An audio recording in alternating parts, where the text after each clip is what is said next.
¿Qué tal amigas? ¿Qué tal amigos? Qué gusto saludarles nuevamente aquí en Análisis con su servidor Eduardo Andrade en el canal que tiene el mejor auditorio de YouTube. Esta vez para continuar con la exposición a la que me referí en mi emisión anterior, en la cual señalaba que había dos vertientes en el tratamiento de un tema que aparece en mi artículo del Universal del martes 11 de noviembre. Y partía de la idea, algo que la verdad se me ocurrió sobre la marcha, pero decía yo que en el fondo de lo que estaba yo planteando había un problema de carácter legislativo doble. Por un lado, quienes deberían legislar no lo hacen bien, no lo hacen con el cuidado suficiente, vienen contradicciones en los textos legales, y por otro lado, que había la tentación de parte de algunos integrantes y algunas integrantes de la Suprema Corte de querer legislar. Entonces, el legislador no legisla bien y quien no debe legislar quiere legislar. En ese tema se dio otro elemento importante que se refiere a la segunda parte que quiero abordar. Los ministros en uno de los proyectos uno de ellos planteaba que se dictaran lineamientos, que dado que existe esa circunstancia ambigua, tanto en cuanto a los tiempos como a las causas de la suspensión de una audiencia oral en el procedimiento penal llamado acusatorio actual, que se dictaran lineamientos para que los jueces se establecieran fórmulas para determinar cuándo sí podía afectarse el fondo del procedimiento y entonces tenía que repetirse desde el inicio y cuándo no, lo cual no está previsto en la ley. A lo mejor hace falta, a lo mejor es necesario regular con precisión o bien otorgarle al juez una facultad más amplia para decidir si se repite todo o no, lo cual también tendría su parte discutible porque entonces se abren las puertas a cuestiones que pueden poner en duda la validez del juicio o la validez del juez. Y eso no es conveniente desde el punto de vista legislativo. Lo más importante es que haya claridad y precisión en el esquema de un proceso que puede significar la pérdida de la libertad para la persona. Entonces, se discutió, la segunda parte de la discusión era, dictamos esos lineamientos para decirles cómo actuar y cómo valorar determinadas circunstancias, para ver si repiten o no la audiencia, cuando la ley es clara. La ley sí dice con toda precisión que ese es el efecto si no se realiza la reanudación de la audiencia dentro de los 10 días naturales o hábiles, como ya lo extendió la Corte, pero tiene que cumplirse con ese tiempo y si no se cumple el efecto es la reposición del proceso y anular lo actuado.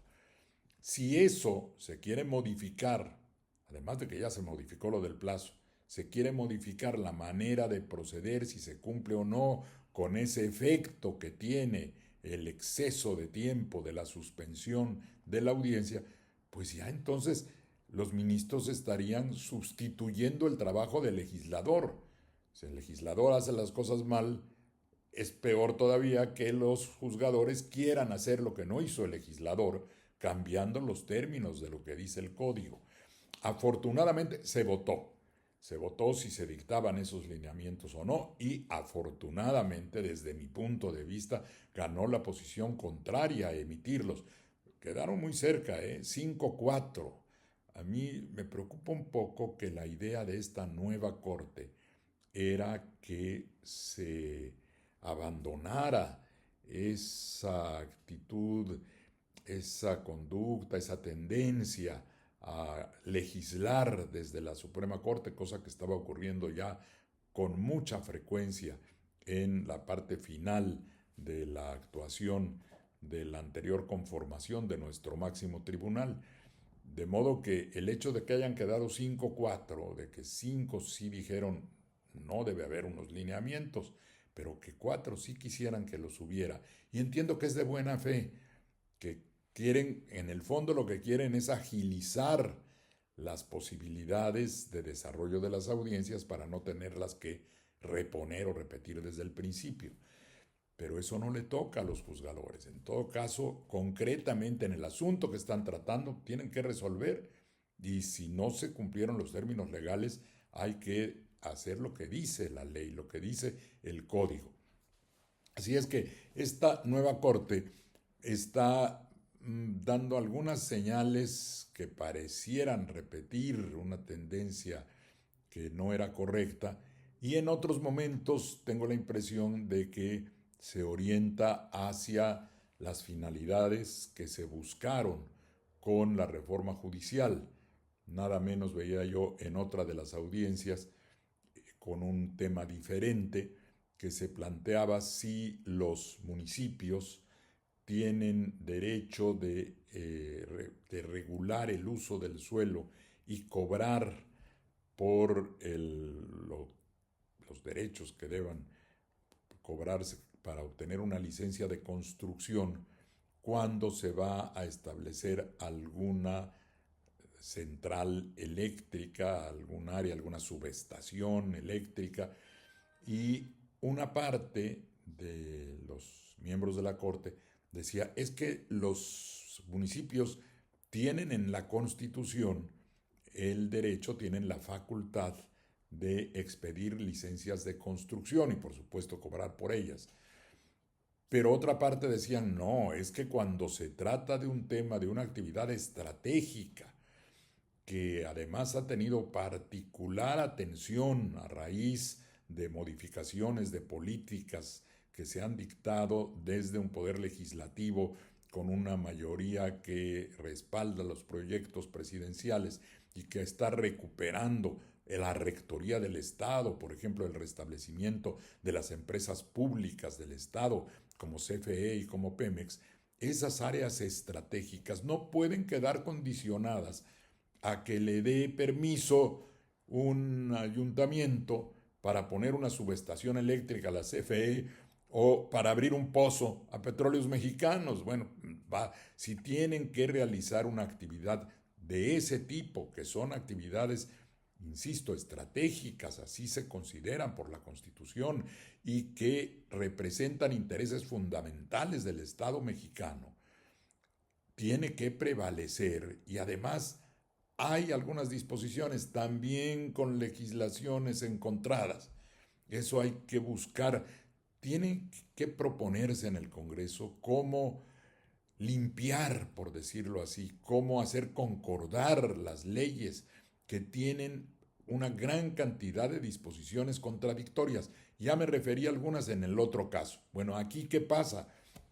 Hay una disposición que está en la ley del sector eléctrico, si no recuerdo mal, por lo que iba yo escuchando, que dice que si hay alguna contradicción, algún conflicto entre las facultades que tiene un área del gobierno, un orden de gobierno, el municipal, el estatal o el federal, si hay alguna contradicción, algún conflicto en las normas, en las competencias, deberá prevalecer la federal. Bueno, entonces ahí quedaría claro que la competencia federal está sobre la municipal y que no tendría por qué emitir una licencia de construcción el municipio para una obra de las que realizan, además con precisiones técnicas, con definiciones técnicas muy especiales, áreas como la producción y distribución de electricidad o la explotación de los hidrocarburos. Evidentemente, un municipio no va a poder revisar técnicamente las condiciones de una subestación eléctrica. Sin embargo, hay otra disposición, porque luego quieren arreglar ahí las cosas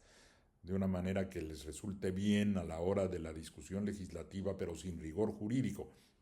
Otra disposición que dice que puede haber una coordinación entre los diferentes órdenes de gobierno para el desarrollo de sus competencias.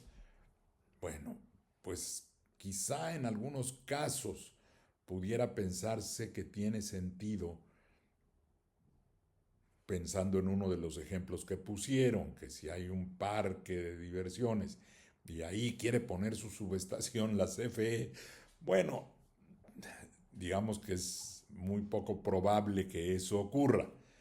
pero que sí cabría la posibilidad de que tenga alguna voz, por lo menos,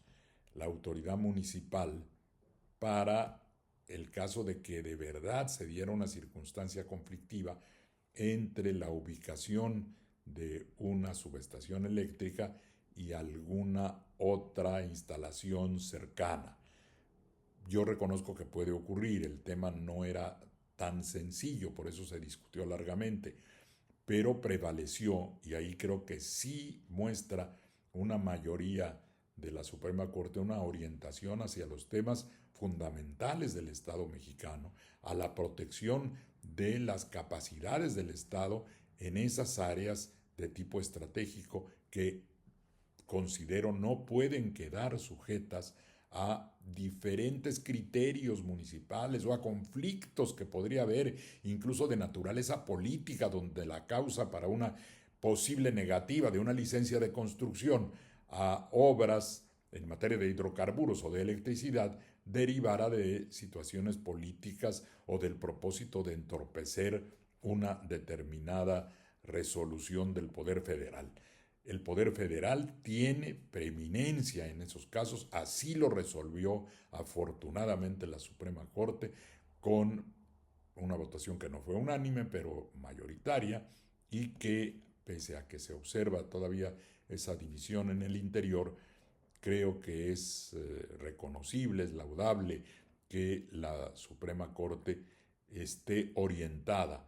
a las posiciones que tienen por objeto preservar nuestras áreas estratégicas y la decisión de que determinadas actividades como la electricidad, la energía eléctrica y los hidrocarburos tengan un tratamiento preferente, prioritario, que es el que mantiene el Estado mexicano en este momento. Muchas gracias por su atención y nos vemos en la próxima emisión de En Análisis.